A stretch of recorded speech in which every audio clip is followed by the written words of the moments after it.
Greetings, ladies and gents, and welcome to this latest episode of Tales from Outer Space, taken from the subreddit HFY. The links to all the stories will be down below, and as always, I hope that you enjoy. And if you do, please consider subscribing. Story number 1, Blinded by the Light, written by Alt Cypher. Sergeant, Ambassador Ho said, inches from his face, did you show up to work drunk again? The words were clipped and hard to distinguish behind the ambassador's clenched teeth. No, sir, Sergeant O'Shaughnessy said, his eyes squinting but open. I'm hungover, but I'm not drunk. You damn well better get your crap together, Sergeant, Ambassador Ho said. The negotiation is at a critical point, and if one of my senior guards screws this up, I will make it my life's work to... The door was open and dragon delegation strolled in. They were graceful, seeming so to float above the ground as they entered. Ambassador Ho knew it to be an optical illusion which they played up in negotiations, but it did little to lessen the natural reaction of awe. He tossed a final scowl at Sergeant O'Shaughnessy before turning to the aliens with his bright white smile. Good morning, Ambassador, Ho said. Welcome back. I hope your evening was restful. Not as restful as we'd hoped, the Dragon Ambassador said. One of our junior members seems to have been out until quite late. Yes, Ambassador Ho said, I can see how that would be worrying. That's a trait both our races share. It is fortunate that you should mention that, Ambassador, said the Dragon. This junior member was out with one of your people. Ambassador Ho's blood ran cold. He's spent years working on this negotiation. His career was at stake in these meetings. If one of his subordinates had done something reckless, all the ambassador's work would evaporate like an early morning dew. Oh, it was all the ambassador could say. A sergeant something or the other. The dragon continued. I'm afraid my underling was having some difficulty recording too many details from last night. It seems that both our races also share a fondness for a weakness for ethanol in all of its various forms. A sergeant, you say? Ambassador Ho said. He kept his face rigid as a mask of politeness. Out of the corner of his eye, he caught Sergeant O'Shaughnessy standing at attention in perfect military form. From what we could tell, the dragon said, there were stories of some homeworld that were shared with a great many attendants at the same establishment. My junior delegate told me that this sergeant had the room in some sort of ritual wherein they told the story collaboratively. I'm sorry, collaborative storytelling. Ambassador Ho felt the ground shifting beneath his feet. Until he could stabilize himself, he felt it was best to follow the counterpart's lead. It was a strange phenomenon, from the way my underling described it, the dragon continued. There must have been 70 humans in there, yet every one of them could relate the story flawlessly. In fact, relating the story, sometimes multiple times, seemed to bring them great joy. That's, fascinating, the Ambassador Ho said. He was, very slowly, starting to form a scene in his head. O'Shaughnessy, would you happen to know of a place that might fit this description? Sergeant O'Shaughnessy cleared his throat and said, I've heard of a karaoke bar in the Fishman district. That might fit the description, Mr. Ambassador. I see, the Ambassador Ho said. Tell me, Ambassador, did your junior delegate happen to have any details of these stories? Quite a few, yes, the dragon said. There was one about a great proud warrior who would compare with a vicious guardian beast. I believe his name was Brown. Leroy Brown, maybe, Ambassador Ho said. Yes, that sounds right, the dragon said. There was another story of more philosophical in nature. It asked the same questions that has bedeviled our people for ages, on the nature of reality and what it means to be real. These questions invariably drove the questioner mad, as he turns to the matriarch of his family for solace. I'm sorry I don't, Ambassador Ho stated. Sergeant O'Shaughnessy coughed out one word, Bohemian. Did it perhaps end with the saying nothing really matters, the Ambassador Ho asked.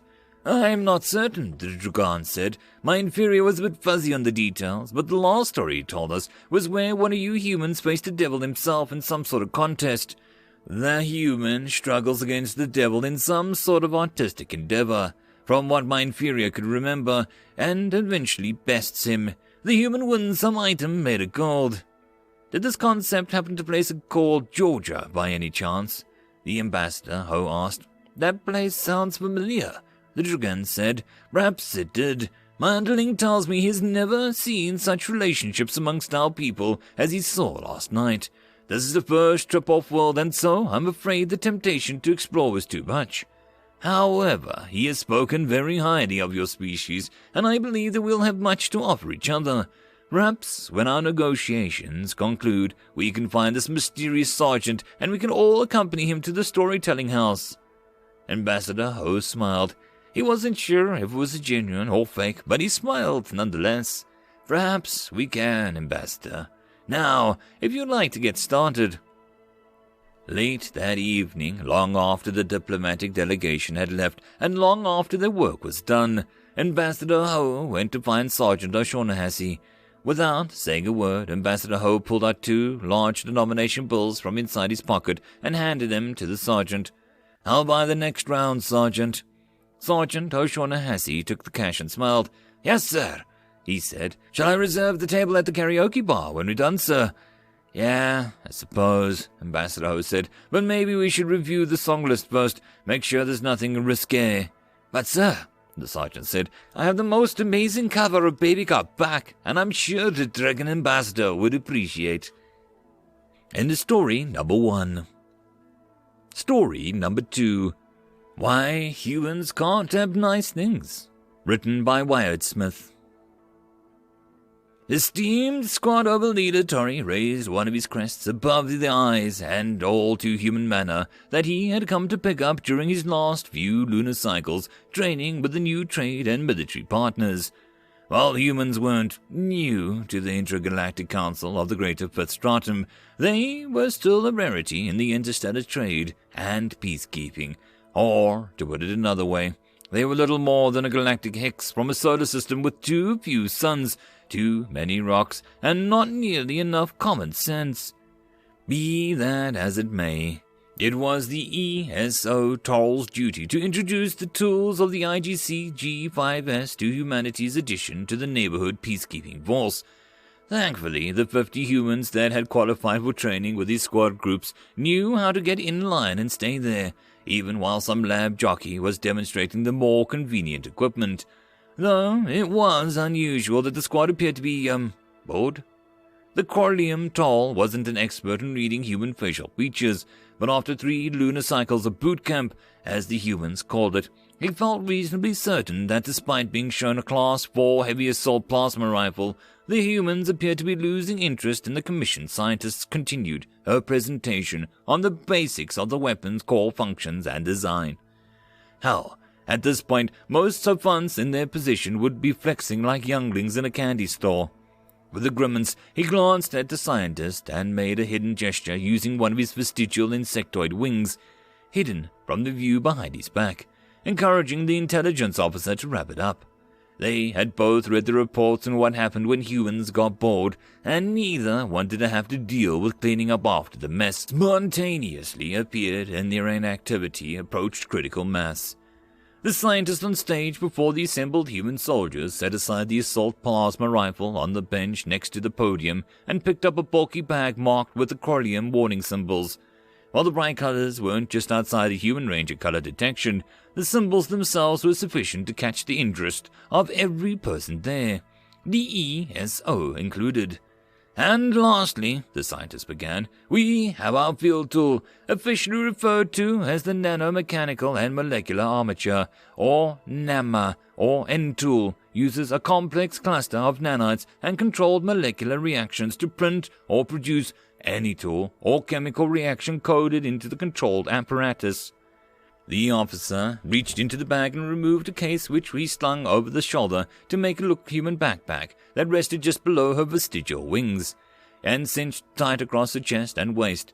She then lifted up her metal half-cycle band with its place on her head, and just above the eye crests. Around her wrists, she strapped a pair of thick bands and allowed for 4-fingered handful range of motion, if a bit tight. ESO Tall hid his amusement as the scientist now had the attention of every single human, all of whom became tense when the scientist reached out and grasped the air in front of her, only to have her hand close around a small wrench that seemed to materialize out of nothing. As you can see, this is perhaps the most useful part of our kit, but unfortunately it comes with a caveat. This is essentially a mobile platform for Galactic Standard Nanofabricator. However, to make mobile, sacrifices had to be made. In the decision between power and processing, power won out. So, it makes use of the radio neuro interface to allow the NAMA to adapt to the user's spatial reasoning and predictive patterning to skip over some of the processing requirements for replication. The scientist dropped the wrench and it dissolved away, and she flipped her hand over and revealed a small flame hovering over her now shielded palm. The protective covering having grown from her wristband. Because of this, shortcut, only one in every few thousand Sophons are actually capable of utilizing the NAMA at any practical level, and even then, it takes dozens of lunar cycles to become adept, maintaining a thought process necessary to produce visual and execute the encoded schematics takes training, although the truly best can learn to adapt encoded specs without modifications to the underlying codebase. For example, she closed her eyes and a look of strain flowed appeared on her face, visible even to the humans before her had only just come to understand the basics of Corlean physiology. After a pregnant pause, the flame in her palm slowly shifted to the color spectrum from orange to red to pure blue, denoting the now pure combustion occurring in the outstretched hand. After opening her eyes to confirm the shift, she let out a flame go and her body relaxedly sagged in relief, belying the mental toll initiating such a reaction. The humans didn't move to a parade rest, but Toll could read them like an open book. Now they were excited. It was a shame, though, that with the numbers posted here, the training facility wouldn't likely find an individual capable of using the in-tool by any appropriate level. But that would be for a later day. For now, they needed to get up to speed in the practical. Half a lunar cycle later.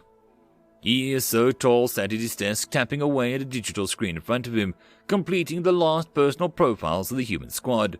All told, everything was surprisingly normal, despite some of the human horror stories that he'd shared over the Gullnet. Everything was routine.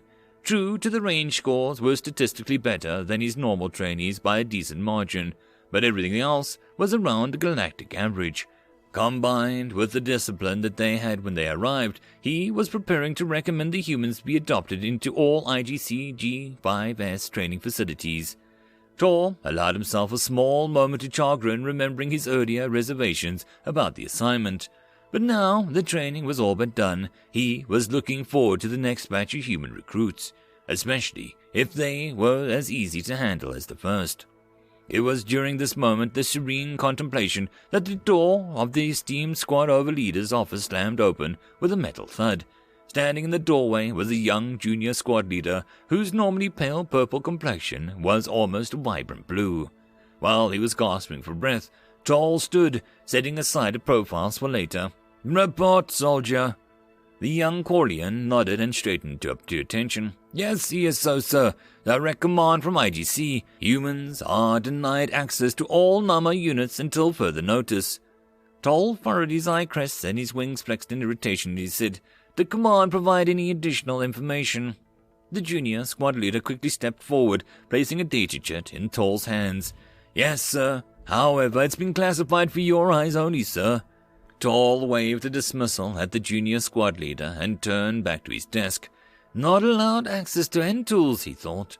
His own face grew blue as he realized why he was up here filling out the personal profiles instead of down in the training grounds.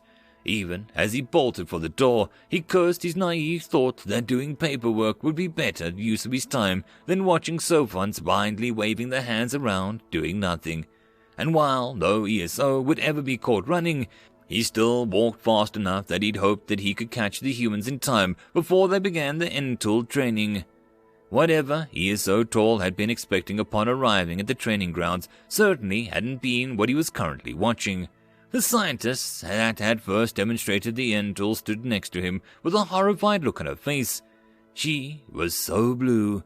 He was certain that she was going to wind up being stuck like that. As for the humans, "That's, laughter, isn't it, Overleader?" asked the scientist quietly. Tall nodded slowly. Yes, it is. Can you please explain to me what I'm looking at here? The scientist fluttered his small wings and took a deep breath to calm herself. Well, the usual practice with the simulators, letting the humans establish an understanding of how the Nama should react if they were a positive match for the interface. They all performed surprisingly well, but then that's how the simulation is supposed to work. Then we set them up here and brought out a few end tools to speed up testing. What are you looking at Tall perked an eye crest and the still all too familiar expression as the human launched himself into the air, assisted by some sort of chemical propellant being ignited from the base of his pack. 2 more humans were demonstrating close-quarters combat with metallic weapons that flashed in out of existence, sparking against each other as they sought to outmaneuver each other in weapon choice. A 4th human was launching flares into the sky that exploded with a glittering rainbow of colors to the amusement of the other humans around her. And the last human was off to the side poking dirt. These are not standard issue encodings, I presume. Toll's question was more of a statement, but the scientist chose to reply all the same. No, sir. Our best guess is somehow the human neurophysiology is, hyper-compatible with the Nama neurointerface. All savants have an extraordinary level for spatial reasoning and pattern recognition compared to most life. They have to for tool use, amongst other reasons.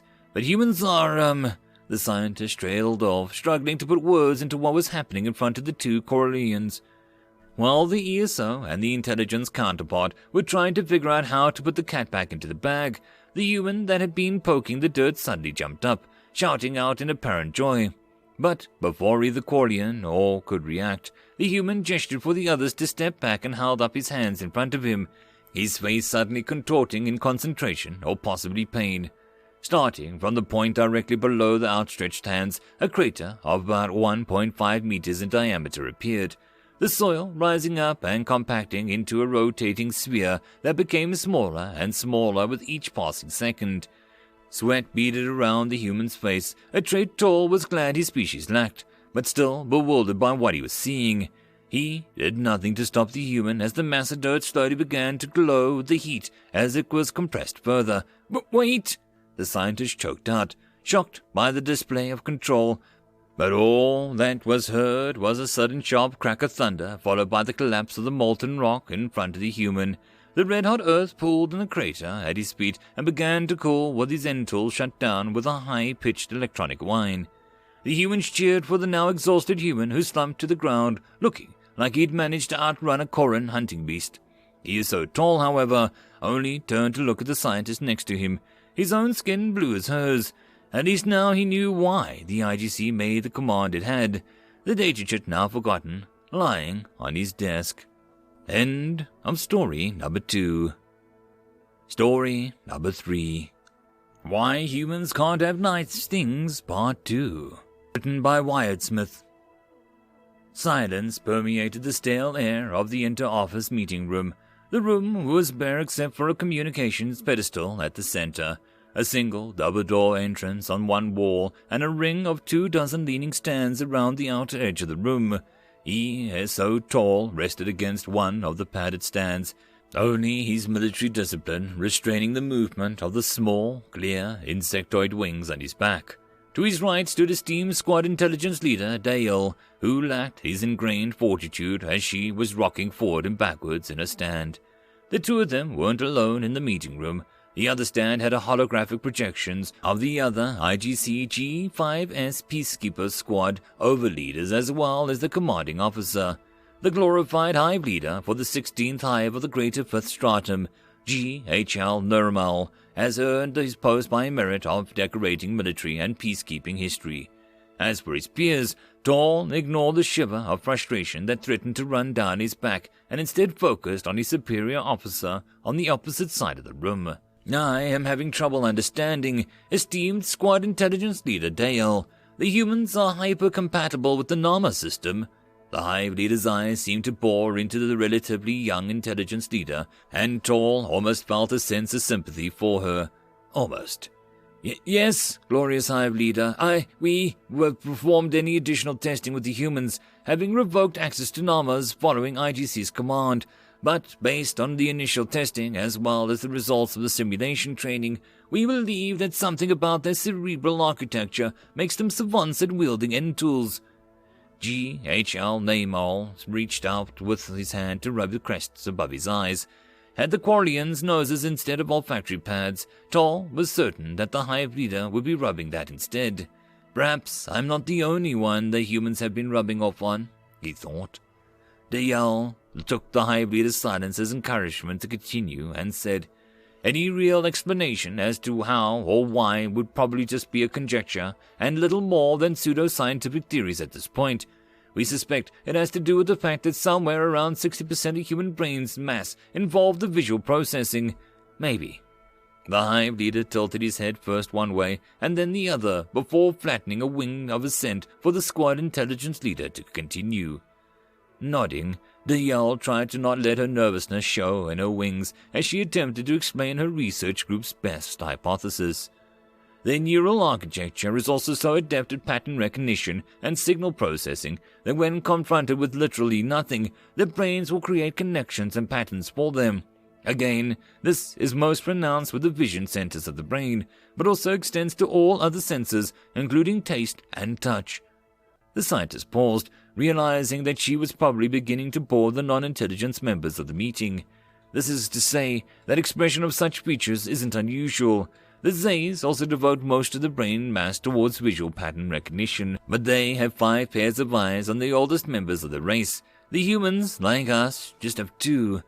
The Tall glanced around the room, the shifting of irritation evident on the other squad overleaders, though the hive leader's wings were motionless as ever.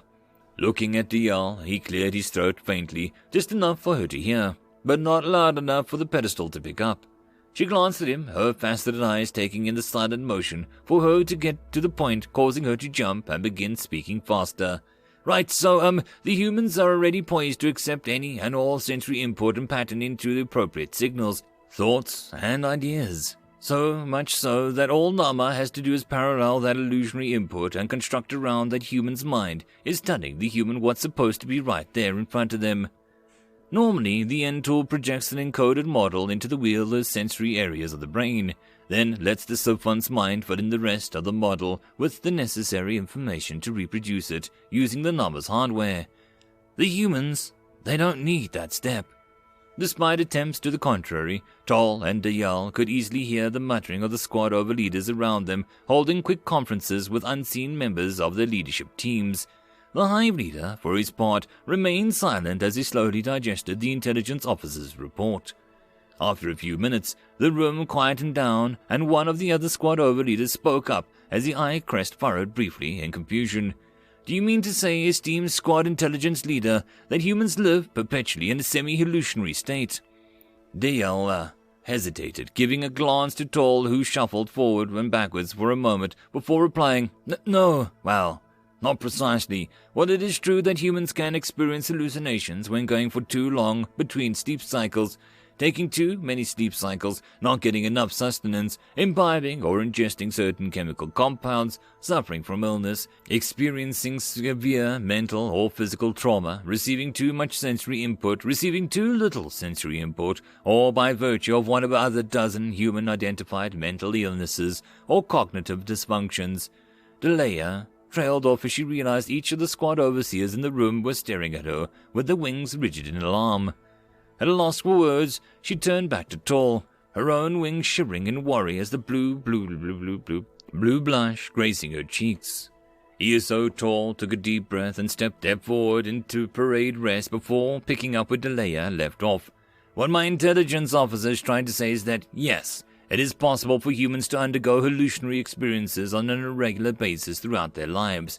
However, the human psyche is sufficiently well equipped to handle these experiences to the point that it's seen as an infantile indulgence to partake in involuntary hallucinations. For the most part, however, the human brain is quite capable of distinguishing fact from fiction, except for in the most extreme circumstances. Circumstances, I should point out, that would necessarily prohibit humans from serving any peacekeeping role. Before he had even finished speaking, an outburst came from several other assembled squad leaders, while others appeared to be speaking animatedly with thin air. Only Hive Leader Namal was silent, looking at Dale and Toll, his dark blue faceted eyes considering each of them in turn. Toll ignored the fidgeting intelligence officer next to him and stayed at a familiar parade rest while the auditory pads picked up bits and pieces of conversations around him. Biologically insane. Imperative that we deny them access to all IGC technology immediately. Temporarily to embargo until we can sort this out. How could they ever tell friend from foe? The arguments around the room were immediately silenced with a wave of the glorified Hive Leader's hand. Whether by muting every other projected overleader or by virtue of his action alone, esteemed squad leader Toll, despite the fragile nature of the human psyche and what you witnessed firsthand during the Nama training exercise, you still recommend immediate adoption of human forces within our peacekeeping ranks in our role as the humans' IGC ambassador race. Why? I did, gloried one. Toll paused, as making sure every single Corleone in the room was looking at him before he continued. To be honest, it would be a practice in futility to deny humans access to the technology. They are a highly ingenuitive race that seems to take pleasure in testing boundaries. When we learned the effects of ethyl alcohol on humans, it was similarly banned during training, not even a full lunar cycle later. One of our trainees had to be reprimanded because we had discovered a still that he'd constructed from scrap metal and clay capable of producing pure alcohol from fermented idola berries stolen from the mess. And yet, the humans were some of the finest soldiers I've ever had the pleasure of training. Their discipline is exemplary and is matched only by their willingness to improve themselves and those around them. There is a reason, glorified Hive Leader, that we were selected as their ambassador race, beyond just physiological and climatological similarities. GHL Nermal leaned back against the stand as he mulled over Toll's words in silence while the rest of the squad leaders awaited his response. Yayla, in her nervousness, had slumped back against the stand as she stood at, briefly letting her eyes flick back and forth between the two peacekeepers, unable to keep her wings still amidst the tension in the room. Finally, Nermal said with a quick in his eye crests, "Very well, honored squad overleader. What would you have the Corleone peacekeepers do with the junior race?" Toll's wings shifted briefly as his sudden social rank promotion, but he managed to return to the same quirk of his eye crest. "I believe we should put the humans' penchant for creative problem-solving and antipathy towards boredom to use. 2 lunar cycles, or about 3 human months later. Hey, Nat! Earth to Nat!" Nathaniel Hudson jumped and jerked around the airtight picnic table that he was sitting at, having been caught daydreaming again. Giving a sheepish smile, he nodded at the person had settled into the table across from him. "Hey, Becca Joe, what's up?" Always Becca Joe, or never just Becca or Joe, he thought to himself.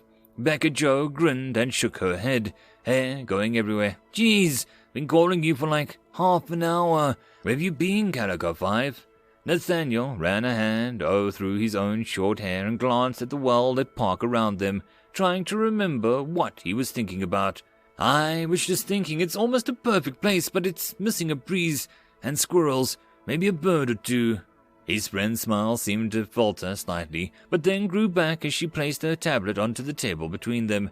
"Don't let the suits hear you say that, otherwise they'll make you sit through the Eco Realms, trademarked, authentic Terran Recreations presentation as if you were a freshman all over again. It's a perfect recreation. Remember?" He rolled his eyes and shook his head with a sigh. "Yeah, right. I cannot wait to get off the station." Becca Joe kicked him under the picnic table in a fake pout. "Ah, Mr. Graduate already sick of his friends." Wincing, he gave her a grin and reached down and rubbed his shin. "Hey, no fair. You know I didn't mean it like that." "I know," she said with a smile. "So what's the plan then? Back to Earth? Live with the rents? Or do you have something lined up that I don't know about?" Nat scratched idly at the table. The plastic resin looked close to, but a poor imitation for real wood.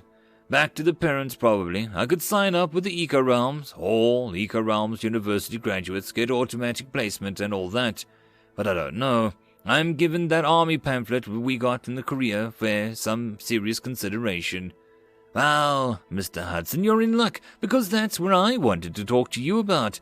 Check this out." Becca Joe slid a tablet over to him, giving it a swipe with her fingers to turn at revealing Galnat sight that could modestly be described as garish. Nathaniel raised an eyebrow as he read the blinking banner at the top of the page out loud. Now recruiting for the Intergalactic Council of Human Corps of Engineers. End of story number 3. And that, my friends, concludes this video. I hope that you enjoyed. If you did, please consider supporting the author from the link down below. Otherwise, if you wish to support this channel, there are numerous ways to do so, like liking, subscribing, and possibly even becoming a patron. Otherwise, the easiest way would be to share. And until the next video, I hope that you all have a good one, and I'll see you then. Cheers.